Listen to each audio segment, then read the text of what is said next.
Queridos, tenho muita alegria de estar aqui com vocês. É sempre realmente uma satisfação para mim, um privilégio poder estar aqui com os meus amados irmãos, compartilhando da palavra do Senhor.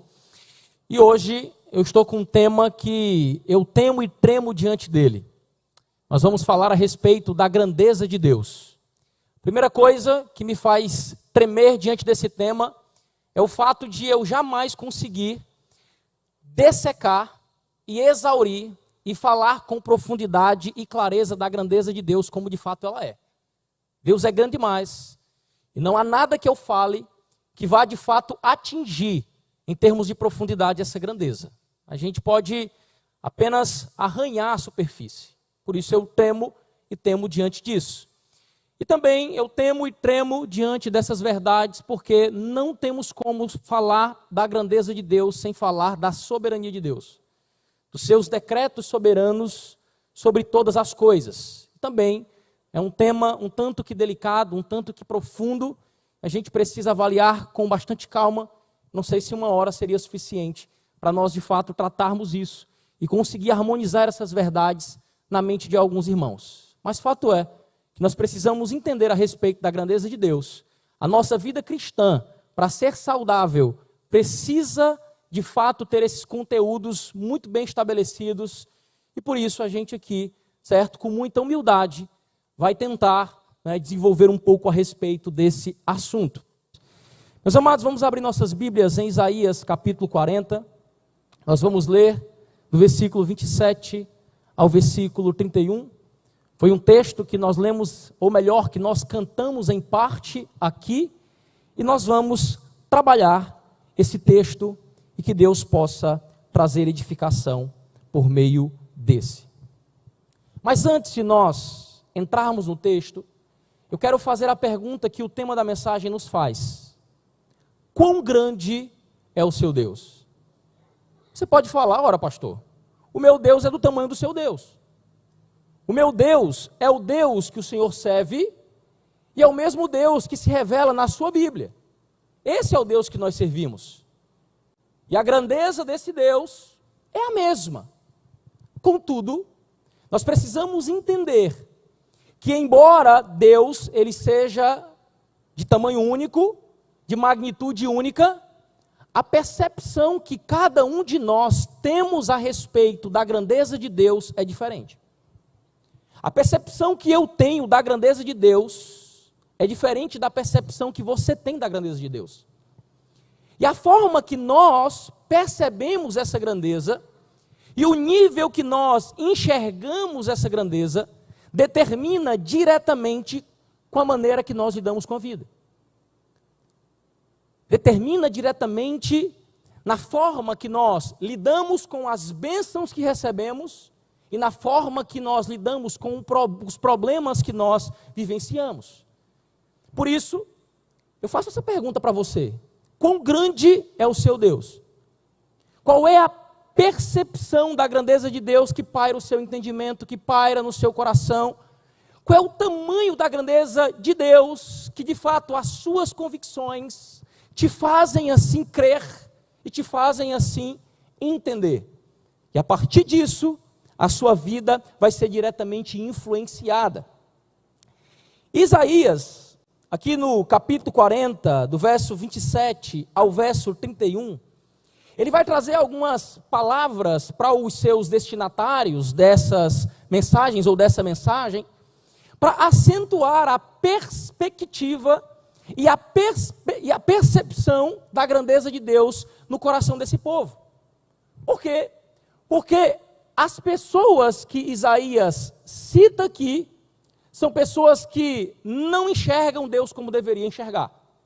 E por isso estão vivendo realidades de profundo abalo.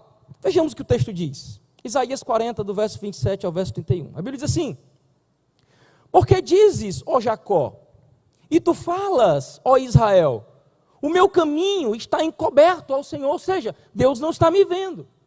Deus não está se atentando para a minha realidade, para a minha história. E o texto continua: e o meu juízo, ou seja, o meu direito, passa despercebido ao meu Deus, Em outras palavras, Isaías está dizendo, por que você, Israel, por que você, Jacó, está dizendo, Deus não olha para mim e Deus ele não julga mais as minhas causas? Por que você está dizendo, Deus não está mais preocupado comigo? Eles estavam dizendo isso, porque a percepção em relação à grandeza de Deus na mente deles estava minimizada. E o que Isaías faz para que esse povo de fato receba o consolo que Isaías aqui está propondo para os destinatários dessa fala, para os destinatários desse argumento? É o fato de acentuar a grandeza de Deus na mente e no coração desses indivíduos. E o que ele vai dizer? Ele vai fazer algumas perguntas. Não sabes? Não ouviste que o eterno Deus, o Senhor, o Criador dos fins da terra, olha só aqui ele enaltecendo a Deus, o Criador, o eterno Deus, nem se cansa, nem se fadiga. Vocês não sabiam que ele é tão grande a ponto de ser incansável? E ele continua dizendo, e é inescrutável o seu entendimento, ou seja, é inatingível a sua sabedoria. Ele é profundo, ele é glorioso e ele é profundo em entendimento, de forma a ser inescrutável. E o texto continua, que nós louvamos aqui, ele dá força ao cansado, ele multiplica as forças aos que não têm nenhum vigor. Os jovens se cansarão e se fatigarão, e os moços certamente cairão. Mas os que esperam no Senhor, os que confiam e têm de fato a percepção da grandeza de Deus, a ponto de se colocar nessa dependência desse Deus grande, desse Deus poderoso, renovarão as suas forças, subirão com asas como águias, ou seja, prosperarão na caminhada, correrão, prosperarão de forma veloz e não se cansarão, viverão essas realidades sem pesar, caminharão e não se fatigarão. O propósito de Isaías aqui é mostrar a magnitude de Cristo e consolar esse povo, que nós também de alguma maneira somos destinatários dessas palavras, através de explicar o quão Cristo é soberano sobre tudo e sobre todos, e o quão grande Ele é.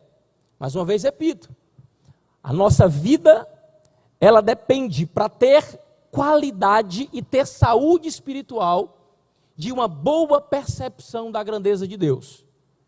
Infelizmente, muitos de nós vivemos um cristianismo diluído, porque a percepção da grandeza de Deus em nossas mentes está minimizada, está apequenada. Mas Isaías aqui, ele, para fazer os destinatários desse argumento, dessas palavras aqui, entender a magnitude de Cristo, ele vai utilizar algumas comparações, e ele vai utilizar uma linguagem antropomórfica, para com que esses indivíduos, que também somos nós, entendamos o quanto Cristo é grande. O que é na Bíblia e na teologia uma linguagem antropomórfica? É falar de coisas que estão relacionadas ao divino com exemplos humanos, para que nós possamos entender de fato como Deus age, ou pelo menos mais ou menos como Deus age em relação a alguns aspectos.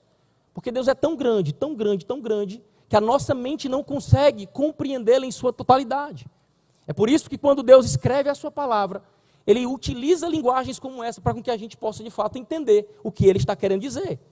E não diferentemente, Isaías utiliza essa linguagem, para que nós compreendamos quão magnífico e quão poderoso Cristo é, porque a ideia dele aqui é apresentar Cristo como consolo. Alguns comentaristas vão dizer que a partir do capítulo 40 de Isaías, eles vão chamar e nomenclaturar esse livro de o livro do consolo. E de fato, esse compilado de capítulos traz muito consolo aos nossos corações, principalmente nos fazendo entender a grandeza de Cristo Jesus. E Isaías aqui faz algumas comparações de fatores humanos que nos rodeiam em relação à pessoa de Cristo. E a primeira comparação que o profeta faz é entre a grandeza de Cristo e a glória do homem. Vamos ver versículo 6 ao versículo 6, ao versículo 8 de Isaías 40. O texto diz assim: uma voz diz, clama, e alguém disse, que hei de clamar? Toda carne é erva, e toda a sua beleza é como a flor do campo. Seca-se a erva, ou seja, seca-se a carne, seca-se o corpo, e cai a flor, ou seja, o que é a flor aqui no texto é a glória do homem, soprando nela o Espírito do Senhor. Na verdade, o povo é erva, seca-se a erva, e cai a flor, a glória das pessoas, a glória da erva. Porém, a palavra de nosso Deus subsiste eternamente. Em outras palavras, o que Isaías está nos dizendo aqui é que o controle total da vida humana está debaixo das potentes mãos de Cristo Jesus. Deus controla tudo, Deus controla todos, de forma que tudo aquilo que vivemos, seja em glórias, seja em dores, estão dentro dos decretos soberanos de Deus. Mais uma vez repito, é difícil nós tratarmos disso, é um assunto delicado, porque nós estamos falando aqui da soberania de Deus sobre os decretos em relação à humanidade. Mas nós nunca vamos entender a grandiosidade de Deus se nós não compreendermos o fato de que Deus decreta tudo e tem controle sobre tudo e sobre todos. Então a primeira coisa que Isaías aqui está dizendo é: calma, pessoal, não temam os homens, não temam as pessoas, por mais poderosas que elas sejam, não temam os indivíduos, por mais influência que eles tenham, porque não é a eles que nós devemos temer. Certa feita eu fui fazer uma visita a uma jovem em que nós internamos num centro de reabilitação, uma jovem que vive numa condição de dependência química, e lá eu conheci várias outras jovens, nesse contexto também de internação.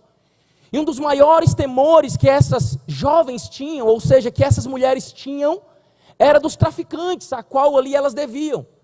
E muitas delas estavam dentro daquele ambiente por consequência do pavor que permeava o coração delas. Muitas se converteram. Muitas, de fato, tiveram ali dentro suas vidas transformadas, mas elas tinham medo de sair. Elas tinham medo de sair por consequência das represárias que poderiam haver por parte dos traficantes, a qual elas um dia contraíram dívida. Mesmo a família pagando. Elas tinham medo porque elas tinham a sensação de que eles acreditavam que elas tinham fugido e elas precisavam de alguma maneira pagar com a vida por tudo aquilo que elas fizeram, pelas dívidas que elas contraíram. E nesse dia eu preguei uma mensagem, baseada em Mateus capítulo 10, verso 28, isso é uma realidade também para nós, porque isso deve ser para nós palavra de consolo. Deus controla tudo, Deus controla todos, e nós não devemos temer absolutamente ninguém, a não ser o nosso Deus. Em Mateus capítulo 10, verso 28, a Bíblia vai dizer: e não temais os que matam o corpo, mas que não podem matar a alma. Não tenha medo deles. Até porque a vida deles estão perfeitamente controladas por Cristo Jesus. Eles não fazem absolutamente nada que Cristo, em seu decreto soberano, não tenha estabelecido. Por isso, não se apavorem em relação a isso.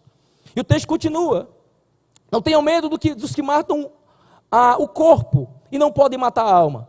Temei antes aquele que pode fazer perecer no inferno a alma e o corpo. Temei a Cristo, aquele que é soberano sobre tudo e aquele que é soberano sobre todos. E essa afirmação, queridos, deve servir tanto para nos tornar humildes em relação aos nossos momentos de glória, porque como o texto aqui fala, é Cristo em seu poderio, em sua glória, que abate o homem, que abate a glória do homem. E por isso nós devemos andar em condição de humildade perante Cristo, porque tudo aquilo que temos, tudo aquilo que somos, tudo aquilo que desfrutamos, foi graça do Senhor, dentro dos decretos soberanos de Cristo, em favor das nossas vidas. E muitos de nós, muitas vezes, por perdermos essa percepção da grandeza de Deus, e que tudo que temos foi Deus quem nos deu e nos promoveu, caímos no erro de acreditar que aquilo que temos foi nós que construímos, fomos nós que alcançamos, Fomos nós que adquirimos. É por isso que, por exemplo, nós vemos muitas pessoas vivendo uma vida de igreja que, no decorrer da caminhada, se dispersaram quando elas começaram a ser abençoadas por Deus. Eu conheço vários. Indivíduos que, para viverem uma vida de relacionamento íntimo com Deus, precisavam viver uma vida de profunda provação. E quando Deus, por sua graça, abriu portas, deu condições, de fato exaltou, porque Ele é que exalta, mas também é o que abate, essas pessoas abandonaram a Cristo, porque entenderam que tudo aquilo que elas têm, de alguma maneira, em alguma proporção, foi elas que constituíram e foi elas que conseguiram. E também essas verdades nos servem para nos produzir tranquilidade em relação aos momentos de caos que passamos. Quando nós sabemos que a nossa vida está perfeitamente controlada pelo Senhor, isso traz calmaria ao nosso ser nos momentos de dificuldade. Porque quando nós entendemos isso, nós cremos na promessa que lemos aqui, de Romanos capítulo 8, verso 28 ao 29, que todas as coisas que nos acontecem, não são algumas, mas todas, contribuem para o nosso bem, para o bem daqueles que amam ao Senhor.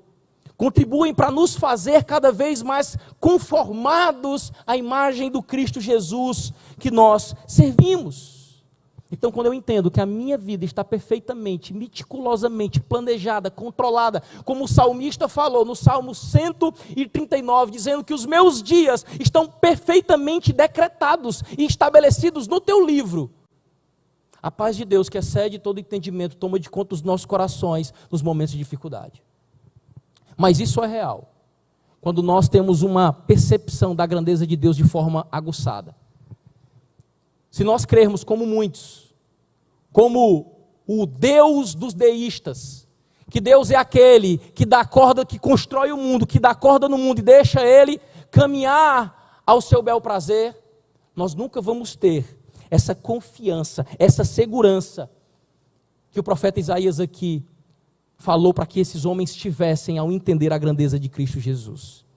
E é por não entendermos isso, queridos, que muitos de nós estamos desonrando a Deus na fase do nosso fulgor, utilizando as bênçãos que Deus nos dá para desonrá-lo, e outros não estão desfrutando das bênçãos de Deus nos momentos de dor.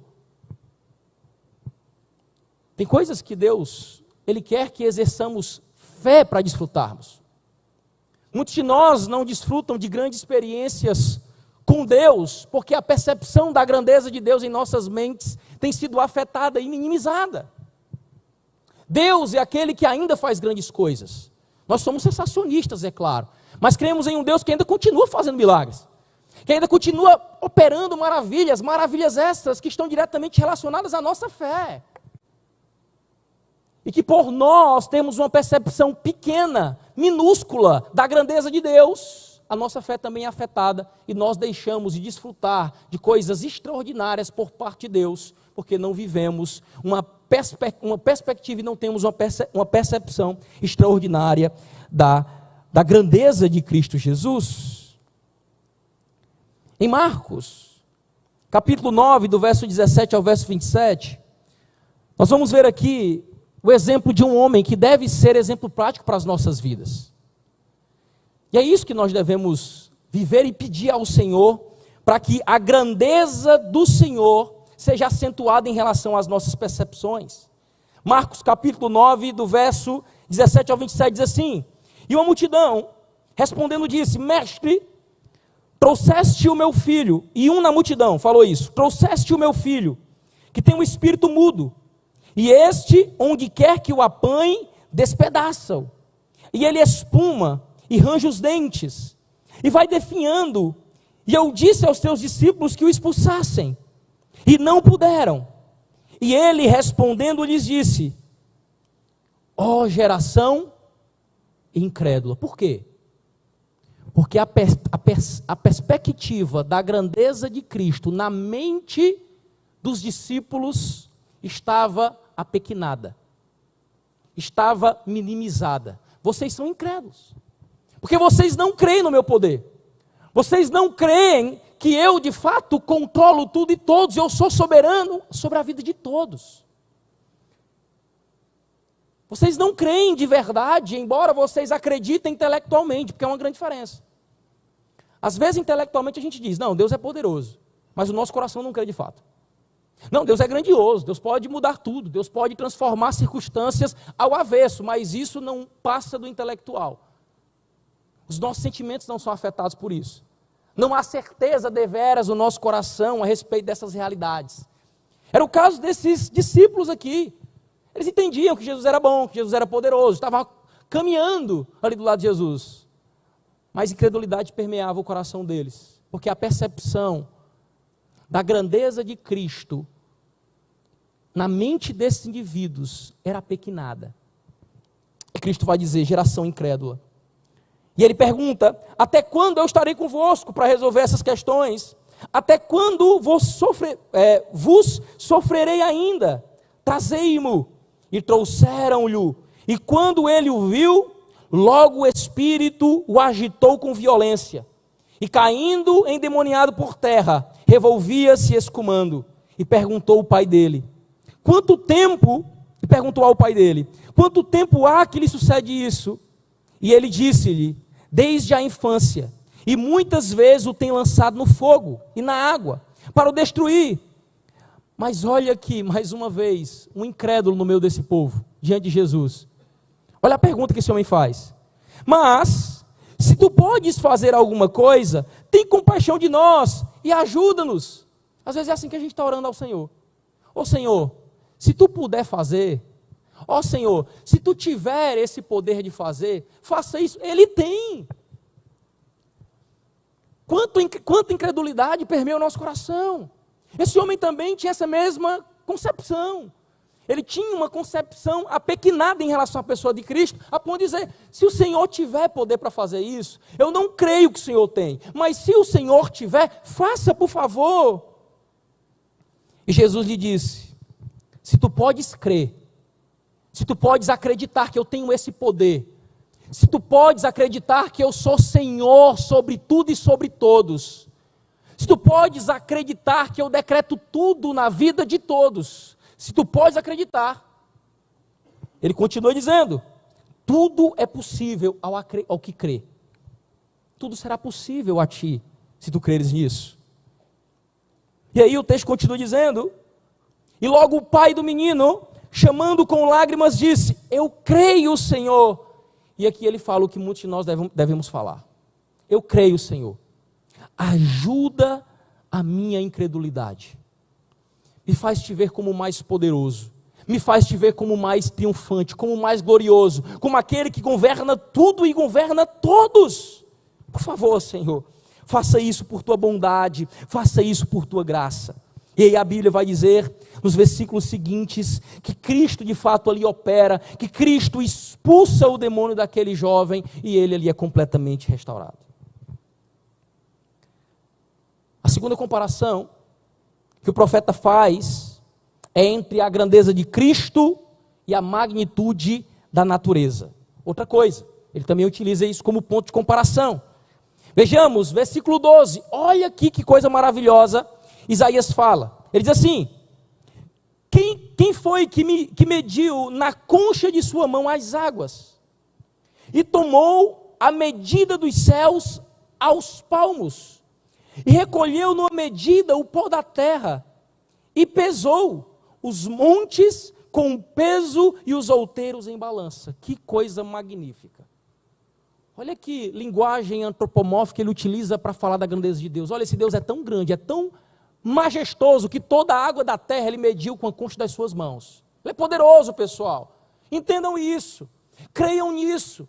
Que a forma que vocês irão agora lidar com as coisas da natureza será diferente. Foi ele que mediu o céu a palmos. Ele pesa o pó da terra, ele junta o pó da terra em uma pequena porção. Ele é grande, ele é majestoso.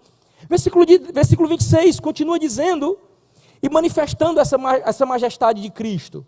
O texto continua. Levantai aos altos os vossos olhos. É como se ele fizesse um convite para cada um de nós. Vamos fazer o seguinte, vamos lá fora. Vamos olhar para o céu. Vamos levantar para os altos os nossos olhos. E vede quem criou essas coisas. Olha quem criou a lua, olha quem criou o céu, olha quem criou as nuvens, olha quem criou as estrelas. E ele continua, foi aquele que faz sair os exércitos delas. Em outras traduções vai falar a respeito das estrelas. Ele faz sair o exército delas segundo o seu número. Cada uma está perfeitamente contada pelo Senhor. E o texto continua. E as chama a todas pelos seus nomes. Por quê? Por causa da grandeza de suas forças. E por quanto é forte em poder. E nenhuma delas faltará. Ou seja, esse Deus a qual você serve é um Deus que tem tudo controlado em suas mãos. As pessoas, mas não somente as pessoas, também a natureza. Cada estrela ele conhece pelo nome. Estudiosos vão dizer que existe no céu mais estrela do que existe areia na terra. Mas ele sabe o número de cada uma. Ele sabe o nome de cada uma. E tudo isso porque ele decretou todas essas coisas. E ele tem o governo sobre tudo em relação àquilo que se diz respeito à natureza.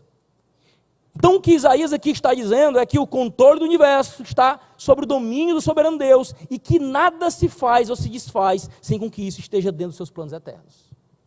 Você tem noção que o Deus que você serve governa absolutamente tudo? Por mais potente que a natureza seja, o governo sobre ela está nas mãos do Senhor. Por isso, meus irmãos, para que o desespero não domine os nossos corações, nós precisamos entender cada uma dessas coisas. Foi perceptível, eu acompanhei muitos nessa situação, da minha igreja e fora da minha igreja, no período de pandemia. Homens e mulheres completamente perturbados por consequência de tudo aquilo que estava acontecendo. Eu não estou dizendo, queridos, que o fator que ocorreu com cada um de nós aqui, que sobrevivemos à pandemia, não foi algo sério, não foi algo tenso, não foi algo que de alguma maneira instaurou no mundo o caos. Eu não estou dizendo que nós não deveríamos nos preocupar com cada uma dessas coisas. Eu não estou dizendo que nós não temos a responsabilidade de lidar assertivamente com aquilo que deveríamos dar, assim como fizemos. Igrejas fecharam, e etc, etc. Mas o que não pode existir no coração de um cristão, em relação a esses fatores que acontecem na natureza, é desespero. E muitos de nós, diante das catástrofes que acontecem na natureza, nos perturbamos a ponto de nos desesperar. Eu acompanhei crentes que não tinham problemas hormonais que afetassem ou que gerassem ansiedade ou depressão, profundamente depressivos e profundamente ansiosos por consequência de tudo aquilo que estava acontecendo. Mais uma vez eu repito, eu não estou dizendo que nós não devemos ter responsabilidade e não nos preocupar com essas coisas que acontecem na natureza, mas isso não pode trazer desespero aos nossos corações. Se nós tivermos uma concepção acentuada da grandeza de Cristo em nossas mentes, nós vamos saber que tudo isso também está meticulosamente controlado pelo Senhor. E que nada foge do seu controle. E absolutamente nada vai além do que Cristo estabelece. Nada vai além dos limites que Ele pré-estabeleceu. E tinha muitas pessoas que tinham a sensação de que a pandemia ia dominar o mundo, ia acabar o mundo. Espera aí, queridos. Agora eu falo como Billy Graham. Eu li a última página da Bíblia. E lá diz que tudo vai acabar bem. Porque a gente está se desesperando. Deus controla tudo e todos. E Ele vai fazer com que o seu plano seja concretizado. Vamos ver, por exemplo, um exemplo prático aqui de Deus controlando até os micro-organismos, até os vermes. Jonas capítulo 4, do verso 6 ao verso 8, olha o que a Bíblia diz. E fez o Senhor Deus nascer uma aboboreira. Quem foi que fez nascer? Deus. Ele controlando a natureza, fazendo nascer ali uma planta, uma árvore. E ela subiu por cima de Jonas, para que fizesse sombra sobre a sua cabeça, a fim de o livrar do seu enfado. E Jonas se alegrou em extremo por causa da aboboreira. Mas Deus, o mesmo Deus que criou a aboboreira, Ele envia um verme. Olha só, o Deus que cria a aboboreira é o Deus que também controla os vermes. E o texto continua. No dia seguinte, ao subir da alva, o qual o verme feriu a borboreira. E Deus controlando todas essas coisas. E esta se secou. E aconteceu que, aparecendo o sol, Deus mandou um vento calmoso e oriental. Deus controlando os ventos. E o texto continua. E o sol feriu a cabeça de Jonas, e ele desmaiou. E desejou com toda a sua alma morrer, dizendo, melhor me é morrer do que viver. Queridos, vocês acham mesmo que o vírus, do coronavírus, conseguiu burlar o poder soberano de Deus? Conseguiu burlar o controle de Deus? É claro que não. Mas tinha muitas pessoas vivendo com essa sensação. Ele vai dominar tudo, ele vai acabar com todos. O mundo vai ser extirpado. Não vai. Por quê? Porque todas as coisas que acontecem na natureza acontecem dentro dos planos soberanos de Deus e dentro dos limites que Ele pré-estabeleceu. É por não entender isso, queridos, que muitos crentes se desesperam também em relação às coisas que acontecem no outro lado do mundo. Tem crente que ouve um rumor de um tsunami que aconteceu no Japão, e porque ele mora a 5 quilômetros da praia, ele não consegue mais dormir. Isso não vai me alcançar aqui. Parem disso, irmãos. Deus é soberano sobre tudo.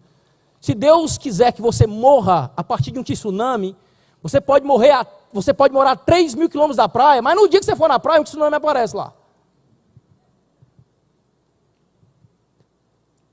Se nós não tivermos essa percepção, nós vamos viver uma vida de perturbação constante e frequente. Calma, Ele é grande, Ele é todo poderoso e nada foge dos seus propósitos. E foi justamente por não entender isso, que Cristo domina sobre a natureza, que Ele é soberano sobre isso, que os discípulos em um episódio se desesperaram no barco. Vamos ver Marcos capítulo 4, do verso 37 ao verso 41, olha o que a Bíblia diz. Marcos 4, do 37 ao 41. E levantou-se grande temporal de vento, e subiam as ondas por cima do barco, de maneira que já se enchia. E ele estava na popa, dormindo sobre uma almofada, tranquilão. Por quê? Porque ele governa sobre tudo. Estava despreocupado. E despertaram-no, os discípulos despertaram ele, dizendo, mestre, não se te dá que pereçamos, nós vamos morrer, mestre. Vai morrer a gente e vai morrer o Senhor. Por que eles se desesperaram? Porque a percepção da grandeza de Cristo na mente deles era minúscula. Tanto é que Jesus continua dizendo, e ele despertando, repreendeu o vento e disse ao mar, cala-te, aquieta-te. E o vento se aquietou e houve grande bonança. E disse-lhes, por que sois tão tímidos? Ainda não tendes fé? Por que a concepção de vocês em relação a mim ainda é tão pequena? Porque a concepção de vocês em relação à minha grandeza é tão pífia, é tão ínfima. E era de fato. Tanto é que o texto continua dizendo, e sentiram um grande temor e diziam uns aos outros, mas quem é este que até o vento e o mar lhe obedecem? É o que muitos de nós, sem palavras, fazemos diante das circunstâncias. Mas quem é esse que até as circunstâncias ele transforma? Por quê? Porque a nossa percepção do seu poder, da sua grandeza, está minimizada. Eles não tinham o entendimento do quão grande Cristo era. Foi por isso que eles se desesperaram. E é por isso que muitos de nós também, muitas vezes, nos desesperamos. Por isso, queridos, para que nós não vivamos esse desespero, nós precisamos crer que Cristo reina. Salmo 103, verso 19 vai dizer, o Senhor tem estabelecido o seu trono nos céus e o seu reino domina sobre algumas coisas, sobre tudo. A terceira comparação que o profeta Isaías faz é entre a grande sabedoria de Cristo e a sabedoria dos homens. Versículo 13 ao versículo 14, olha o que a Bíblia diz. Quem guiou o Espírito do Senhor? Pergunta retórica. Pergunta retórica pressupõe uma resposta, e essa resposta aqui que está sendo pressuposta é não. Quem foi que guiou o Espírito do Senhor? Ninguém. Resposta é essa. Ou como seu conselheiro o ensinou? De forma nenhuma, porque ele não tem conselheiro. E aí o texto continua. Com quem ele tomou conselho? Com ninguém. Quem lhe desse entendimento? Ninguém dá entendimento a ele. E lhe ensinasse o caminho do juízo, e lhe ensinasse o conhecimento, e lhe mostrasse o caminho do entendimento? Absolutamente ninguém. Por quê? Porque a sabedoria de Cristo é superior à sabedoria dos homens. Ou seja, o que Isaías está dizendo é que Deus, Cristo Jesus, é a fonte da perfeita sabedoria, e Ele é autossuficiente em conhecimento. Ninguém, absolutamente ninguém, ensina a Deus o que Ele deve fazer. Mas às vezes a gente quer fazer isso. Às vezes a gente quer agir que nem Jó. Ensinar a Deus a melhor maneira para conduzir a história da nossa vida. Senhor, se assim fosse, seria melhor. Se o Senhor agisse dessa maneira, seria mais assertivo. Mas, queridos, essas realidades têm que ser suficientes para nós acreditarmos que todos os decretos de Deus estão dentro de um crivo de perfeição. Tudo, absolutamente tudo que acontece. Ah, pastor, então quer dizer que até mesmo aquela realidade que nós vivemos na pandemia estava dentro dos decretos soberanos de Deus? Sim. Nada que acontece foge dessa realidade. Nada que acontece foge do controle do Senhor. Mas, Senhor, mas pastor, isso não é mal. Queridos, é impossível nós conseguirmos contemplar a beleza de uma arte enquanto o artista ainda está produzindo a mesma. Eu costumo dizer que os decretos soberanos de Deus são como um grande mosaico. Que se nós pegarmos uma peça isolada do contexto desse mosaico e olharmos, nós vamos dizer: que peça desprezível e insignificante ela é.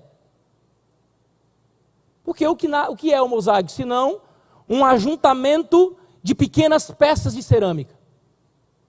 Então tudo que nós olhamos, que Deus decreta, que Deus estabelece, tanto para a nossa vida quanto para o mundo, que não tem aparência de algo bom, isso causa conflitos em nossa mente.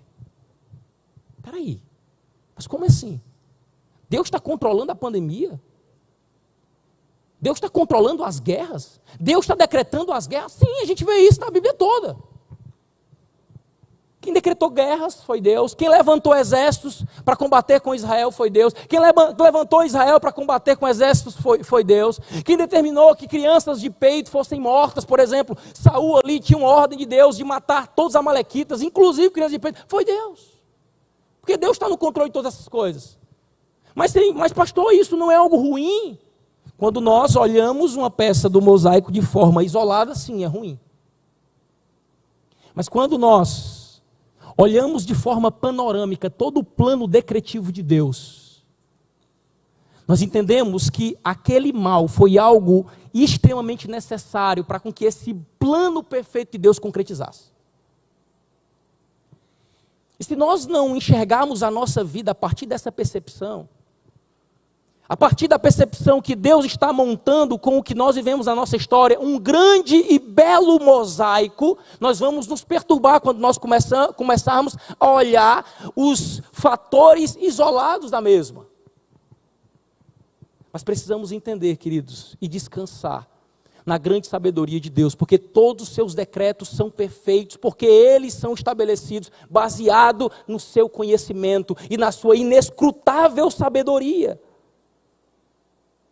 É isso que Paulo diz. Em Romanos capítulo 11, verso 33 ao verso 34, ele diz assim: ó profundidade das riquezas, tanto da sabedoria como da ciência de Deus, e quão insondáveis são os seus juízos, e quão inescrutáveis são os seus caminhos. Pois quem compreendeu a mente do Senhor? Ninguém. E quem foi o seu conselheiro? Absolutamente ninguém. Precisamos entender que Cristo, Ele é demasiadamente grande em sabedoria, e todos os seus planos decretivos são baseados nessa sabedoria. Que tenhamos a mesma atitude de Jó. Jó, durante o seu percurso de vida, começou a questionar Deus. E dizer: olha, não é assim, Senhor, tem que ser daquela forma, tem que ser desse jeito. E chega um momento em que Deus chama Jó para conversar. Jó, cinge aí os teus lombos, camarada. Vamos bater um papo, tete a tete, nós dois aqui. E ele faz diversas perguntas, dentre elas, uma com esse teor. Aonde era que tu estava quando eu criei os céus e a terra? Em outras palavras, eu estava perguntando para Jó, quem é tu para me ensinar a fazer alguma coisa? Quem é tu para dizer o que é bom e o que é ruim? Tu não entende nada, cara. Eu sou um artista.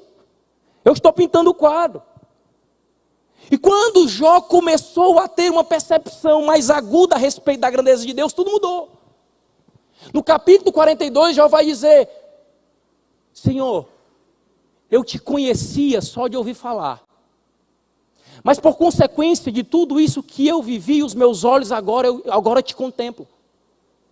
E aí ele vai dizer: por isso eu sei que tudo tu podes, e nenhum dos teus planos podem ser frustrados. Eu te questionei, mas agora eu calo a minha boca, eu tapo a minha boca e me humilho no pó e na cinza. Porque a tua sabedoria é inescrutável, os teus planos são perfeitos. Eu não entendi, Senhor, porque eu passei por tudo aquilo, mas agora o Senhor mostrou para mim um grande mosaico. E eu pensava que essa peça, que aquela outra peça era ruim, mas eu percebi que tudo isso foi importante para com que o grande quadro e o perfeito quadro do plano soberano do Senhor sobre a minha vida se concretizasse. Foi o que nós lemos na leitura devocional. Quando a gente vê só uma linha, a gente vê algo irrisório ali. Mas quando a gente vê todas as linhas entrelaçadas, formando o tecido, a gente compreende a importância de cada uma delas. Cada uma que foi colocada no seu devido lugar. Nós precisamos entender. Cristo é profundamente sábio. E Ele está guiando o plano da nossa história com muita prudência e perfeição. Então, para que nós possamos viver em paz em relação aos decretos de Deus, nós precisamos entender que, embora exista coisa que nós não entendamos ali naqueles planos, que para nós pareça ruim, nós temos que entender que tudo isso conflui para um perfeito e soberano mosaico, uma soberana e bela arte do Senhor na história da humanidade. E a quarta comparação que o profeta faz é entre o grande poder de Cristo e o poder de reis e de nações. Versículo 15 ao 18, olha o que o texto vai dizer. Eis que as nações são consideradas por ele como a gota de um balde. Olha só, Deus é tão grande, mas tão grande, que as nações é como uma gotinha de um balde. E o texto continua. E como um pó miúdo das balanças, ou seja, o pó que sobra daquilo que foi pesado. Olha quem é Deus sobre as nações. Olha quem é Deus sobre os palestinos. Olha quem é Deus sobre o Hamas. Olha quem é Deus sobre todos os continentes da terra. E o texto continua. Eis que ele levanta as ilhas como uma coisa pequeniníssima. Nem todo o Líbano basta para o fogo, nem os seus animais bastam para o holocausto. Todas as nações são como nada perante ele, e ele as considera menos do que nada e como uma coisa vã. A quem, pois, fareis semelhante a Deus? Ou com quem comparareis? Ele é grande demais. E no versículo 21 ao versículo 23 também vai falar a respeito disso. O texto diz: porventura não sabeis? Porventura não ouvis? Ou desde o princípio não se vos notificou? Ou não atentastes para os fundamentos da terra? Ele é o que está sentado sobre o ciclo da terra, cujos moradores são para ele como gafanhotos. Ele é o que estende os céus com uma cortina e os desenrola como tenda para neles habitar. E o que reduz a nada os príncipes e torna em coisa vã os juízes da terra. Ou seja, o que Isaías aqui está dizendo é que nenhuma nação e nenhum rei tem poder de subsistir à vontade e ao poderio de Cristo Jesus. Nós temos que nos preocupar com tudo aquilo que está acontecendo com Israel? Sim. Devemos orar por isso? Com toda certeza. Devemos, se tivermos condições, promovermos ajuda humanitária, sem sombra de dúvida. Por quê? Porque a soberania de Deus não invalida a responsabilidade do homem. E aqui é o grande mistério na teologia. Soberania de Deus e responsabilidade do homem. A Bíblia diz que Deus é soberano, mas diz que o homem é responsável. Deus endureceu o coração de Faraó para fazer tudo o que fez, mas puniu o Faraó por tudo que fez. Deus decretou que Pilatos e todos aqueles que estavam ali em conluio com ele fossem responsáveis pela crucificação de Cristo Jesus, mas puniu Pilatos e todos aqueles que estavam em conluio com ele. Foi Deus que estabeleceu e destinou o erro de Judas, porque a Bíblia vai dizer que ele fez o que estava destinado a fazer, e Deus foi que responsabilizou Judas por aquilo que fez. Uma coisa não invalida a outra. Deus é soberano sobre tudo e nós somos responsáveis pelas nossas ações. Está acontecendo em Israel algo absurdo, uma guerra deveras ali. Devemos nos preocupar? Sim, mas não nos desesperar. Devemos nos preocupar sim, mas de forma nenhuma acreditar que há qualquer possibilidade que seja de Israel ser chipado do mapa. Deus ainda tem uma história com Israel. Dentro dos planos decretivos, ainda existem guerras que Israel vai passar. Essa não é a primeira, nem foi a última. Muitas guerras o Senhor fez com que Israel vencesse, até com muito pouco. Apenas com 25% do poder bélico, em referência aos seus opositores, Israel, na guerra de 6 dias, venceu uma grande tropa, um grande exército, uma grande nação. Grandes nações. Por quê?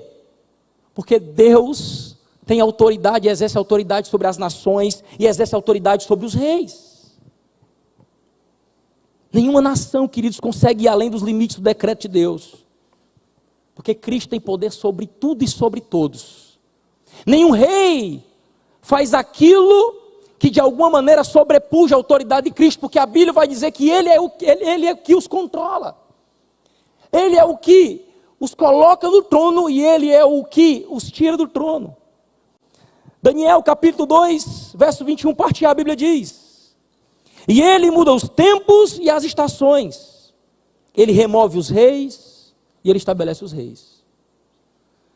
Não pense que Deus, diante de tudo isso, está no céu perturbado, não. Ele é grande demais. Ele está sob controle em relação a tudo que está acontecendo. E não somente está sob controle, mas está controlando tudo. E tudo tem um belo propósito. Vai chegar um dia que nós vamos conseguir contemplar esse grande mosaico. E dentro desse grande mosaico de Deus, a nossa vida também vai estar lá. Aspectos da nossa vida também vão estar lá. E nós vamos compreender que tudo aquilo que ali está, precisava sim. Provérbios 21, verso 1, o texto também vai dizer: como ribeiros de água, assim é o coração do rei na mão do Senhor. É Ele quem controla, é Ele quem dirige, para cumprir o seu propósito. E é Ele que o inclina a todo o seu querer. Hamas tem líderes, Irã tem líderes, palestinos têm líderes. E Deus controla todos. E Deus é quem inclina cada um para realizar o que estão realizando. Essa é uma verdade não difícil de entender. É uma realidade difícil de aceitar. A soberania de Deus não é difícil de entender, está na Bíblia. Mas é difícil de aceitar, porque nós sempre temos a tendência de colocar o nosso senso de justiça em questão. Mas isso não é justo, mas isso não é justo. Foi o que Paulo entendeu quando ele estava ali falando a respeito da salvação em Romanos capítulo 9. Falando sobre a soberania de Deus na salvação. É Deus quem cria vasos de honra E quem cria vasos de desonra, cada um para o seu determinado fim. E aí Paulo, entendendo que existia homens lá, assim como existem homens aqui, que iriam colocar o seu senso de justiça em relação à soberania de Deus, ele faz uma pergunta que ele sabia que os caras iam fazer. Ele diz: então vocês dirão, do que Deus nos culpa ainda? Pois quem resiste o seu querer? E Paulo, tendo uma mente brilhante, mas contudo, mesmo que seja brilhante, não consegue acessar a grandeza de Deus, disse: quem é a criatura para questionar o Criador? Muitas vezes eu pratico a teologia do Chicó. Quem já assistiu aqui o Auto da Compadecida? Vários. Mas pastor, como isso se harmoniza? Eu não sei, só sei que é assim. É o que a Bíblia diz. Esse Deus é soberano a esse nível, que a minha mente finita e a sua mente finita não consegue atingir em sua totalidade. É por isso que muitas vezes nós temos que fazer que nem Jó, nos prostrar diante de Deus e falar: Senhor, eu não entendo como essas coisas acontecem, mas eu descanso no teu cuidado, eu descanso na tua soberania, porque eu sei que tudo que o Senhor faz baseado no seu caráter e baseado nos seus atributos. A Bíblia diz que Deus é bom, a Bíblia diz que Deus é justo, a Bíblia diz que Deus é amor, e tudo que Ele faz é bom, embora eu não entenda. Tudo que você vive na sua vida é bom, embora você não entenda. Tudo que Ele faz para com você e faz com que você passe é justo, é perfeito, porque Ele não faz nada que contrarie o seu caráter. Por isso, queridos, para que tenhamos os nossos corações acalentados nas adversidades, para que tenhamos paz em relação às grandes catástrofes da natureza, para que fiquemos tranquilos em relação a quem é o verdadeiro governador do cosmos. Quem governa o nosso país não é o atual presidente, é Cristo. Ele é que governa o cosmos. Para que compreendamos que os decretos soberanos de Deus são perfeitos, nós precisamos maximizar a percepção que temos de Deus em relação às nossas mentes. A cada dia que se passa, nós precisamos estimular a nossa mente para ter uma concepção cada vez mais aguçada a respeito da pessoa de Deus. Você pode dizer: mas eu tenho medo de imaginar um Deus tão grande, mas tão grande, mas tão grande, que sobrepuje a grandeza do Deus que de fato eu sirvo. Não, você nunca vai conseguir fazer isso. A Bíblia vai dizer que a eternidade é conhecer a Deus. Nem na eternidade. Eu sei que na eternidade não vamos contar os dias, mas quando nós passarmos 1 trilhão de dias na eternidade, quando nós acordarmos no outro, e aqui eu estou utilizando uma linguagem antropomórfica, porque eu estou falando da realidade para nós entender, da eternidade para nós entendermos aqui. Quando nós acordarmos no dia 1 trilhão em 1, nós ainda vamos ter coisas para aprender de Deus, nós vamos ficar de boca abertos. Ou seja, a grandeza de Deus não tem limites, Ele é infinito. E o que você precisa é estimular sua mente para cada dia que se passa, enxergá-lo como cada vez maior. Porque a sua grandeza é inescrutável. É o que o salmista fala no Salmo 145, verso 3, e com esse texto eu encerro. O salmista diz: grande é o Senhor, e muito digno de louvor, e a sua grandeza é inescrutável. Eu e você nunca vamos conseguir ter a concepção exata da grandeza de Deus. O que é que nós precisamos fazer para termos uma vida com uma fé cada vez mais inabalável? Para ter uma vida cada vez mais grata em relação ao que Deus tem feito em nosso favor? É estimularmos todos os dias a nossa mente para enxergarmos amanhã Deus como maior do que eu enxergo hoje. Sempre temos que perseguir esse propósito. Mas para nós fecharmos essa mensagem, eu quero fazer a mesma pergunta que eu fiz no início: quão grande é o seu Deus? Quão grande é a sua percepção a respeito da pessoa de Deus?